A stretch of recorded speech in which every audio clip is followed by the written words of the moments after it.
Traders diary में स्वागत है आपका। मैं हूं आपके साथ आशीष चतुर्वेदी। डायरी में आप वाले हैं शानदार आइडिया देख लेते हैं कि क्यूज किस तरह के हैं। तो गिफ्ट निफ्टी और नैस्डैक अगर आप देखेंगे से रिकवरी के साथ सपाट बंद हुआ है, लेकिन रसल 2000 यानी कि वहाँ के छोटे मझोले mid cap small cap stocks वहाँ पे भी करीब 2% के आसपास की गिरावट हुई है। तो यूएस के मार्केट से जो क्यूज है वो ज़्यादा अच्छे नज़र नहीं आ रहे और इसके काफ़ी सारे कारण हैं। तो छुट्टियों के बाद खुले 10 साल की जो बॉन्ड 1.25% पे पहुंची। इसके अलावा अगर साल की बॉन्ड डील जो है वो तो 5% के पार जा चुकी है। साथ ही साथ इंडेक्स उसमें बढ़ोतरी देखने मिली। इसके लिए अगर आप देखेंगे तो यूएस का जो मेटल इंडेक्स था वहाँ से गिरावट देखने मिली। अल्कोआ का शेयर जो है वो भी 3% के आसपास गिरता हुआ नजर आया। कच्चा तेल यहाँ पे देखिए 10 महीने की ऊंचाई पे कच्चा तेल पहुंच चुका है, $90 के आसपास है। WTI 86 के आसपास है। सऊदी अरब उत्पादन और रूस ने साथ ही साथ एक्सपोर्ट कटौती का ऐलान किया, उसका इम्पैक्ट देखने में देखा गया है। इनफैक्ट थोड़े बहुत अनुमान भी बढ़े, लेकिन फिर से दौड़ेंगे। At least mid cap small cap में ये नजर आ रहा है एक अलग ही यूफोरिया है।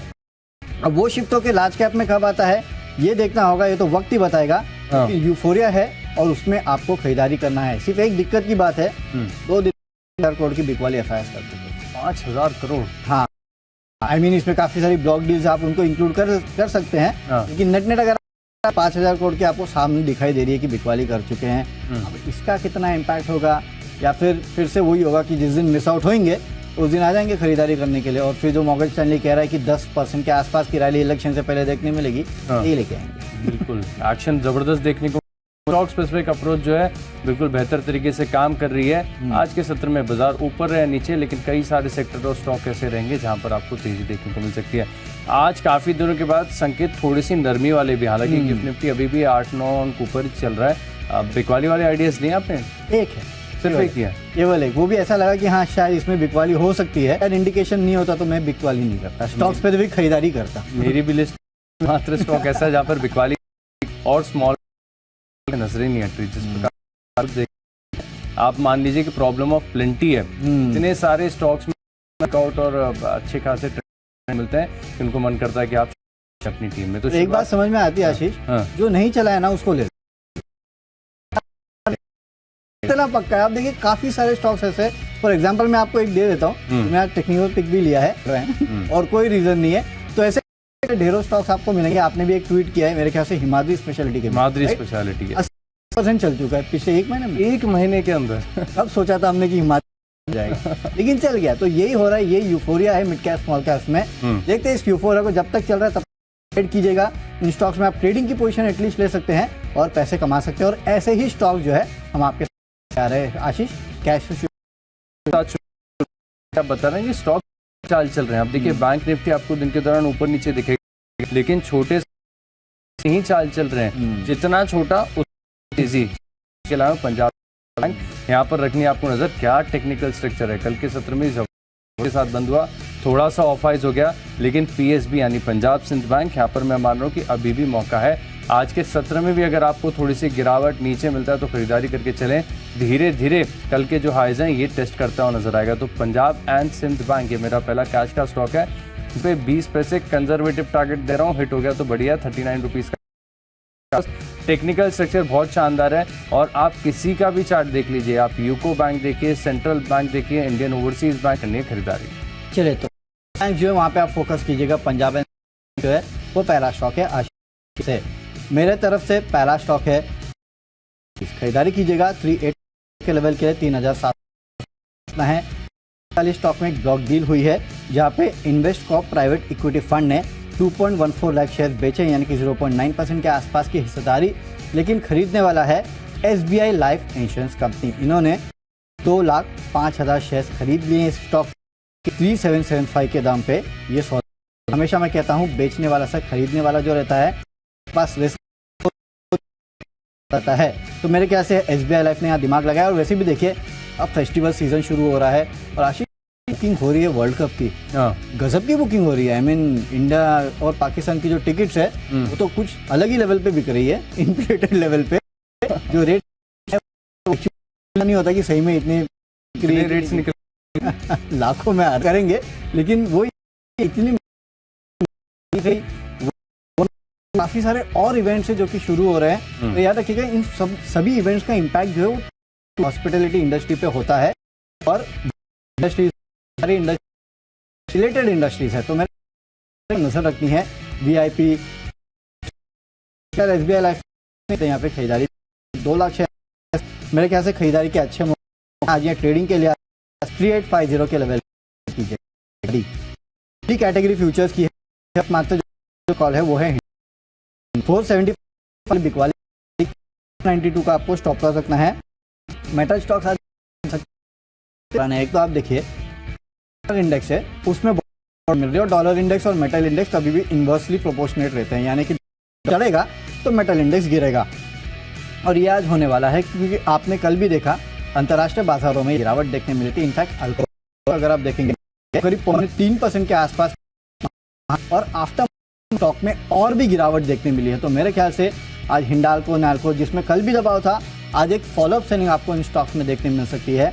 इसके लिए हिंडाल्को ये स्टॉक मेरा एकमात्र सेल कॉल है, यहाँ बिकवाली करके चलेगा 475 के लेवल के लिए 492 का आपको रखना है स्टॉप लॉस। आशीष आप बताइए। एकमात्र स्टॉक है फ्यूचर्स में जहां पर कर रहा हूं बिकवाली, स्टॉक है एशियन पेंट्स। तर्क बहुत सिंपल है, प्रकार से क्रूड में कुछ हाल देखने को मिला $90 के आसपास है, और ब्रेंट क्रूड का आपको लगेगा कि ऐसा नहीं है कि बस आज एक खबर आ गई तो उसके बाद नहीं चलेगा। सस्टेनेबल तेजी यहाँ पर क्रूड में भी नजर आ रही है। तो इनको क्योंकि नुकसान होता है, लागत खर्च बढ़ता है, सेंटिमेंटल इम्पैक्ट है, और सेंटिमेंट्स आर सुप्रीम। वैसे भी अगर आप देखें तो बाजार में कुछ ऐसे फैक्टर्स नहीं है जिनके पर अगर आप देखें तो आप प्ले आउट कर सके। आज की क्रूड वाली जो चीज़ें हैं थोड़ी सी खबरों बेस्ड, वो स्टॉक यहाँ पर आपको एक्शन में देखने को, गिरावट यहाँ पर आपको देखने को मिल सकती है। 3200 रुपये का टारगेट लगाई है, 3255 रुपये का। ब्रेंट क्रूड में जिस प्रकार से तेजी आई है, स्टॉक को यहाँ पर गिरावट देखने को मिलेगी। अब बात करते हैं ऑप्शंस की। तो ऑप्शंस के लिहाज से देखिए, माफ कीजिएगा, एक और स्टॉक है मेरे पास, क्योंकि वो पुट ऑप्शन में खरीदारी करनी है तो मेरा ध्यान नहीं रहा, लेकिन एक और स्टॉक है जहां पर आपको करनी है बिकवाली। खरीदनी है पुट, लेकिन करनी है आपको बिकवाली। स्टॉक का नाम है ICICI प्रूडेंशियल। ये स्टॉक का स्ट्रक्चर देखिए बहुत ज्यादा ही कमजोर नजर आ रहा है। डेली चार्ट्स पर अगर आप देखेंगे तो आपको एक डिसेंडिंग ट्रायंगल फॉर्मेशन जिसके नीचे कल यहाँ पर ब्रेकडाउन भी देखने को मिला है। कल बाजार ठीक ठाक था, लेकिन इसके बाद भी अगर आप देखें तो स्टॉक में 3% की बड़ी गिरावट के साथ देखने को मिली। क्लोजिंग बहुत ही निश्चित स्तरों पर हुई है। आज फर्दर अगर बाजार में आती है तो स्टॉक पुट ऑप्शन है, यहाँ पर आप करेंगे खरीदारी। और मैं मानता हूँ कि दिन के दौरान 5 से 6 रुपये भी अगर ये लुढ़क गया तो आपका जो पुट ऑप्शन है बढ़कर 17 रुपये के करीब हो जाएगा। स्टॉप लॉस आपको लगाना है राउंड फिगर, काफी कमजोर है, गिरावट यहाँ पर देखने को मिलेगी। शॉर्ट पोजीशन सकते हैं तो शॉर्ट पोजीशन आप है ICICI प्रूडेंशियल में। हालांकि आशीष कुछ दिनों पहले महीना भर ही हुआ होगा मेरे ख्याल से, तमाम ब्रोकरेज हाउसेस ने प्राइस टारगेट बढ़ाए थे इस काउंटर के, और उसके बाद काफी तेजी आई थी। मेरे ख्याल से वही मुनाफा वसूली जो है अब स्टॉक देखने को। इसके लिए यहाँ पे टेक्निकल स्ट्रक्चर स्टॉक का बदल, लेकिन मेरे तरफ से ऑप्शन में खरीदा है, और वो है पावर ग्रिड का 255 का कॉल ऑप्शन। 8 रुपए के लक्ष्य के लिए खरीदारी कीजिएगा। 5 रखना है। कंपनी को 20 गीगावाट के inter state transmission system project के लिए सफल बिडर जो है वो ये साबित हुए हैं, और ये कंपनी जो है टेरिफ बेस्ड कॉम्पिटिटिव बिडिंग के तहत सफल साबित हुई है। हालांकि अमाउंट है, लेकिन एक प्रोजेक्ट इस कंपनी ने जीता। साथ ही साथ अगर आप देखेंगे तो जो एनर्जी स्टॉक्स है वहाँ पे अच्छा खासा एक्शन देखने मिला था। मुझे लगता है कॉल ऑप्शन खरीद लीजिएगा। 8 रुपये का यहाँ पे टारगेट रखना है, और 5 रुपये का आपको रखना है स्टॉप लॉस। अब चलते हैं अगली कैटेगरी जो कि टेक्निकल कैटेगरी, और आशीष इसी जिक्र कर रहा था, वो है नोसिल।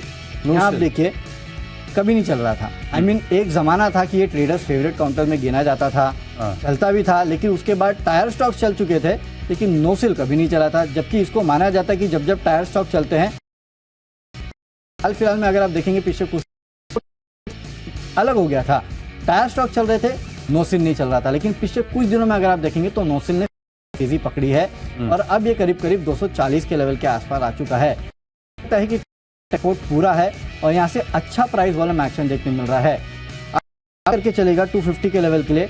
235 का इंट्राडे में आपको स्टॉप लॉस रखना है। का पिक दे रहा हूँ, इसके लिए 250 से 235 का आपको रेंज दिया है। लेकिन अगर आप थोड़ा होल्ड कर सके लेवल के लिए, आपको स्टॉक में ट्रेडिंग पोजीशन अपनी रखनी चाहिए। आज अगर आ जाता है टारगेट तो आप अपने स्टॉप लॉस और टारगेट को फर्दर ट्रेल कर सकते हैं। स्टॉप लॉस हिट होता है तो कल फिर से आप इस स्टॉक में नजर डाल सकते हैं। इनफैक्ट आशीष, हमारे अभी जो हमारे टेक्निकल एक्सपर्ट्स आते हैं उनके रडार पे लगातार ये स्टॉक रहा है। हालांकि हाल फिलहाल में ऑफ रडार हो गया था क्योंकि चल नहीं रहा था। मेरे ख्याल से फिर से लोगों के रडार पे आएगा और यहाँ पे आप खरीदारी कीजिएगा इंट्राडे में 250 के लेवल पे। वरुण, मैं आपसे सहमत नहीं हूँ, ऑफ रेडार नहीं हुआ ये स्टॉक क्योंकि ये स्टॉक बजे गए।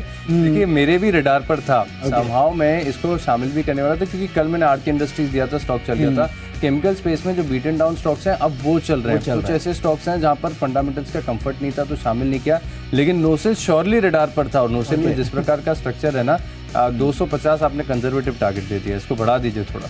इसके तो मैंने कहा कि अगर इसको मीडियम टर्म के लिए लेंगे ना तो 270 280 आ जाएगा। लेकिन आज इंट्राडे के लिए दिया है मैंने, इसके लिए 250 का लेवल। इंट्राडे के लिए बेहतर टारगेट है, 240 का भाव चल रहा है। 250 के टारगेट्स के लिए नोसेल बेहतरीन टेक्निकल कॉल है, यहाँ पर आप रखेंगे फोकस।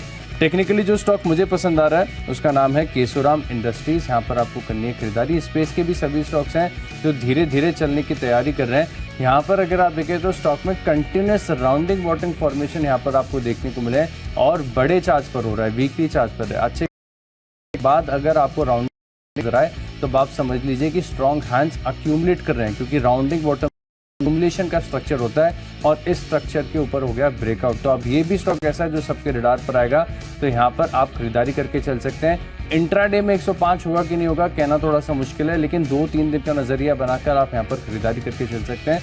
97 का भाव चल रहा है फिलहाल, 105 रुपये का टारगेट है। स्टॉप लॉस आपको दूर का ही रखना पड़ेगा, 92 रुपये का टेक्निकल तौर पर स्टॉप लॉस निकल कर आ रहा है। मैं समझ रहा हूँ स्टॉप लॉस थोड़ा दूर का है, लेकिन सेटअप के लिहाज से 92 का स्टॉप लॉस, 105 के टारगेट्स यहाँ पर आपको देखने को मिल सकते हैं। केशोराम इंडस्ट्रीज चार्ट एक बार जरूर देखिएगा।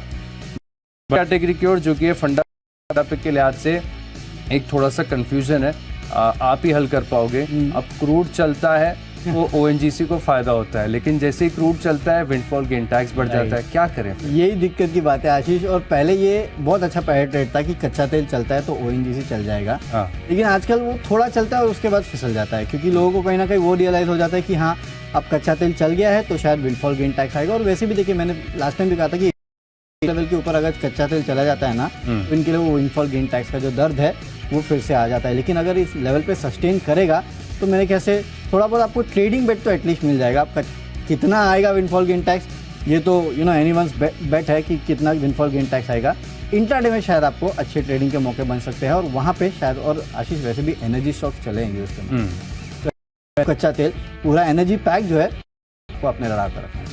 एनर्जी पैक को रडार पर रख के चल सकते हैं, लेकिन फिलहाल ये कंफ्यूजन है। जो पहली चीज़ आसान थी कि जैसे कच्चा तेल चले आप ओएनजीसी ले लो, कच्चा तेल गिरा आप ओएनजीसी को बेच दो, अब वैसा नहीं है। लेकिन सेंटिमेंटल इम्पैक्ट यहाँ पर देखने को मिल सकता है। वरुण की तरफ से भी कंफर्मेशन आ गया है, तो मैं थोड़ा सा कंजर्वेटिव हो रहा हूँ। और अगर आपको कोई शांति वाला ट्रेड चाहिए तो आप अगले 15 दिन के लिए ओएनजीसी खरीदारी करके चल सकते हैं। 15 डेज का आपको टाइम बेस्ड स्टॉप लॉस लाकर चलना है। 15 दिन में स्टॉक चलेगा तो ठीक है, नहीं चलेगा तो भी एग्जिट करेंगे, क्योंकि टेक्निकल्स अच्छे हैं, फंडामेंटल्स भी बेहतरीन है। 192 रुपये के टारगेट्स यहाँ पर आपको देखने को मिल सकते हैं। समय थोड़ा सा आपको ज़्यादा देना पड़ेगा। मेरी तरफ से ओएनजीसी। चलिए, तो आशीष ने मेरे सेक्टर का स्टॉक ओएनजीसी अपने लिस्ट में शामिल किया है। आशीष, मैंने आपके सेक्टर का स्टॉक एनएलसी इंडिया को अपने टीम में शामिल किया है और यहाँ पे टारगेट दे रहा हूँ 150 का, 141 का आपको स्टॉप लॉस रखना है। देखिए, पावर की डिमांड जो है लगातार बढ़ रही है, इसके चलते आपने देखा कल कोल इंडिया में भी अच्छी खासी तेजी दिखती मिली। इनफैक्ट आशीष, कल आपने लिंक करके बताया था कि कैसे ई ऑक्शन की प्राइजेस जो है उसमें अच्छा खासा इजाफा देखने मिला है। तो जाहिर सी बात है ई ऑक्शन की प्राइजेस ही इसके लिए बढ़ रही है, क्योंकि कोयले की जो ओवरऑल डिमांड है वो बढ़ रही है। और मेरे ख्याल से इस कंपनी का भी कोयले से डायरेक्ट रिलेशन है, राइट? ये भी उसका उत्पादन करते हैं। बिल्कुल, ये भी लिग्नाइट बनाते हैं। हाँ, तो उसका भी पावर कंपनी इस्तेमाल कर सकती है। चलिए, तो पावर कंपनी उसका भी इस्तेमाल कर सकती है। और हमेशा हमने देखा है कि कोल इंडिया जब जब चलता है ना तो उसके पीछे पीछे एनएलसी इंडिया ज़रूर चलता है। तो यहाँ पे एक अच्छा ट्रेडिंग बेट बन रहा है और पावर डिमांड जो बढ़ रही है उसका इम्पैक्ट जो है आपको एनएलसी इंडिया में भी देखने मिलेगा। इसके लिए स्टॉक को अपने रडार पर रखेगा। इंट्राडे में तो 150 के टारगेट के लिए आप यहाँ पे ट्रेड कर सकते हैं, 141 का स्टॉप लॉस रखना। लेकिन जब तक ये पावर की स्टोरी चल रही है तब तक आप इस स्टॉक को अपने रडार पर रखेगा। बड़े गेंस जो है वो भी आपको इस काउंटर में देखने मिल सकते हैं। अगली कैटेगरी इन्वेस्टमेंट कैटेगरी, और फिर से एक स्टॉक लेके आया हूँ, वो है जिलेट इंडिया। 6200 के लेवल के लिए आप खरीदारी कीजिएगा। अगले 6 महीने में लेवल देखने मिल सकते हैं। थोड़ा स्लो मूविंग स्टॉक है, लेकिन जब चलता है तो अच्छा चलता है। पिछले 3 महीनों में 25% के आसपास दे चुका है। और तब मैंने पहले बताया था तब स्टॉक 5000 के लेवल पे था, तब मैंने 5500 के टारगेट दिए थे, वो टारगेट अचीव हो चुके हैं। अब अगला लक्ष्य जो है इसका 6200 के आसपास आता है। काफ़ी सारे ब्रोकरेज हाउसेज भी इस पर अब 6000 के लक्ष्य दे रहे हैं। याद रखिएगा, ग्रूमिंग सेगमेंट में अच्छी खासी तेजी फिर से देखने मिल रही है। कारोबार जो है वो फिर से सुधरता हुआ नजर आ रहा है और आपको लगेगा 5,000 से 5,500 हो चुका है, लेकिन इसका अगर आप ऑल टाइम हाई देखेंगे तो 8,000 रुपये के ऊपर था। वहाँ से ये स्टॉक अभी भी करीब 2,500-3 हज़ार रुपये नीचे ट्रेड कर रहा है। मौके अच्छे हैं, खरीदारी कर सकते हैं, लेकिन एक स्लो मूविंग स्टॉक है तो लेके पेशेंसली आपको बैठना होगा। स्लो मूविंग स्टॉक है, पेशेंस के साथ रखना होगा और मेरे हिसाब से इसका कोई भी नियर कंपेटिटर नहीं है, कोई भी मोनोपोली है पूरे भारत जो भी है वो लिस्टेड नहीं है एटलीस्ट। हाँ। कम से कम लिस्टेड स्पेस में तो ये अकेला है। अच्छा, मैं अब देख रहा था कि कुछ ब्रांड्स हैं जो डेवलप हो रहे हैं, बाद में मालूम पड़ा वो ब्रांड्स इनके ही हैं। इनके ये बात वही है कि आपको समझ में नहीं आता कि किस तरह के ब्रांड्स है, लेकिन आप सिर्फ इंडिया में नहीं, ओवरऑल ग्लोबली ये मार्केट लीडर है। हाँ। कहीं ना कहीं अगर ग्लोबली मार्केट लीडर है, वैल्यूएशन अच्छे हैं, तो मौका छोड़ना नहीं चाहिए। मौका नहीं छोड़ना चाहिए। 6,000 के टारगेट्स के लिए निवेश करेंगे। निवेश के लिए आज से मुझे पसंद आ रहा है कैम्स, यहाँ पर आपको करनी है खरीदारी। अच्छे करेक्शन के बाद अब कन्विंसिंग स्ट्रक्चर बन रहा है। ऑल टाइम हाई से स्टॉक करीब 40% नीचे चल रहा है। फंडामेंटल्स बेहतरीन है, समय थोड़ा सा कम है, बाद में फिर कभी विस्तार से समझाएंगे, लेकिन फिलहाल के लिए आप 2950 के टारगेट के लिए यहाँ पर निवेश करके चल सकते हैं। अब बात करें खबरों की, तो खबरों के लिए आज से देखिए एनबीसीसी, ये स्टॉक मुझे समझ में आ रहा है, जहाँ पर अगर आप देखें तो ऑलरेडी काफ़ी बढ़िया तेजी बनी हुई है। सरकारी स्टॉक चल भी रहे हैं और खबर आ रही है कि अब इन्हें करीब 2000 करोड़ का जो है ऑर्डर मिला है। इसके चलते इंट्राडे मूव एक्सपेक्टेड है, 62 रुपये का टारगेट है और 59 रुपीज़ का आप लगा लीजिए स्टॉप लॉस। चलिए, एनबीसीसी में कल तेजी आई थी, आज एक फॉलोअप बाइंग आपको देखने मिल सकती है खबरों के चलते। लेकिन खबरों के चलते जो स्टॉक मुझे पसंद है वो है एनआरबी बेरिंग। 284 के लेवल की खरीदारी करना है, 268 का आपको स्टॉप लॉस रखना है। खबर यह है कि मेरे एसेट म्यूचुअल फंड ने स्टॉक में खरीदारी की है। 4 सितंबर को 31.91 लाख शेयर्स यानी कि 3.29% हिस्सेदारी जो है वो खरीद ली है। अब हिस्सेदारी 4.34% से बढ़ के 7.64% हो चुकी है। तो इसके चलते स्टॉक में हो सकता है आपको तेजी देखने मिले। 284 के लेवल की खरीदारी करना है, 268 का रखिएगा स्टॉप लॉस। हमारी आखिरी कैटेगरी यानी माई चॉइस की तरफ, और यहाँ पर पहला स्टॉक है मेरे लिस्ट में ओबरॉन। कल हमने देखा रियल्टी खरीदारी देखने को मिली थी। इस स्टॉक के अंदर भी आप देखिए एक्सेप्शनल स्ट्रॉन्ग स्ट्रेंथ है, ऑल टाइम हाई ब्रेकआउट दिया है कल के सत्र में, तो तेजी आ सकती है। 1200 रुपये का टारगेट है, 1130 और कैश में करिएगा खरीदारी, यहाँ पर रखना है फोकस। अगला स्टॉक है मेरी लिस्ट में, स्पेस काफ़ी ज़्यादा बजेंगे। कल भी एक स्टॉक बताया था त्रिवेणी इंजीनियरिंग, हालांकि कल के कल चला नहीं, हो सकता है कि आज चल जाए।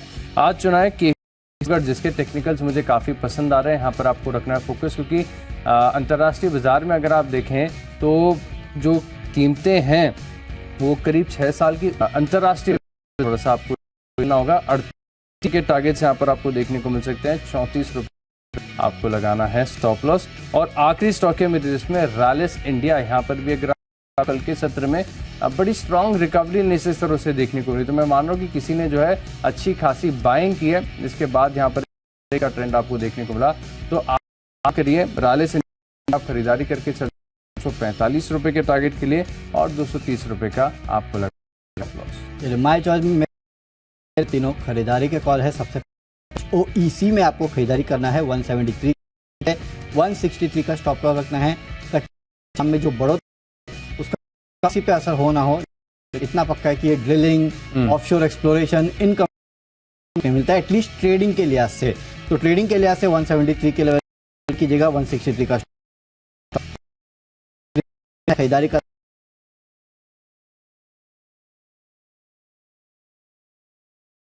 पूरा स्पेस रह सकता है, यहाँ पे खरीदारी कीजिएगा। और इंडियन होटल कीजिएगा 400 के लिए 14 का स्टॉप लॉस आने वाला, या फिर बाकी जिस तरह से ट्रैवल सीजन शुरू होने वाला है और साथ ही जिस तरह से बिक रही है, मेरे ख्याल से उसका इम्पैक्ट आपको अक्रॉस होटल स्पेस भी देखने मिलेगा। खरीदारी कीजिएगा 440 के लेवल, 414 का रखना है स्टॉप लॉस। तो चलिए, जो बी स्टॉक्स हैं इनकी फोकस लिस्ट हो गई है तैयार। और कोई भी स्टॉक या कोई भी लेवल मिस कर दिया तो जल्दी से देखे रिकैप। फ्यूचर के बिकवाली और एशिया प्रूडेंशियल 35 रुपये की पुट ऑप्शन 50 रुपये देखने को मिलेगा। में Obra time high, KCP sugar 38 का, और इंडिया में भी है स्ट्रेंथ 245 टारगेट है। 10 जिलेट इंडिया में एनआरआई में आपको है कि म्यूचुअल फंड ने स्टॉक में 440 के लेवल की खरीदारी कीजिएगा। आप टिकट बुकिंग के लिए आप ट्रैवल सीजन का इम्पैक्ट देखने में आज का मेरा बेस्ट पिक है। कोई भी शुगर स्टॉक निकाल के तेजी देखने मिल सकती है क्योंकि अंतर्राष्ट्रीय बाजार चीनी की कीमतों में 3% से ज्यादा का उछाल देखने मिला है। इसका असर देखने रेणुका शुगर 50 चले आपका खरीदना है, लेकिन काफी सारे क्यूज है के बाद यूएस नहीं आ रहा है कि क्यों खुले बंद रहते हैं तो डराने लगे। मार्केट चलते हैं शेयर बाजार लाइव में, जहाँ पे अनिल सर और दीपांशु भंडारी हमारे। Deepanshu, good morning. Good morning Varun, good morning Ashish. बिल्कुल सेशन है, बट वो जो मिड वीक है वो नहीं आ रही है। अमेरिका ने तो मूड कच्चे और ज्यादा मूड आ सकता है महीने के ऊंचाई दाम। आइए करते हैं इस पर फोकस।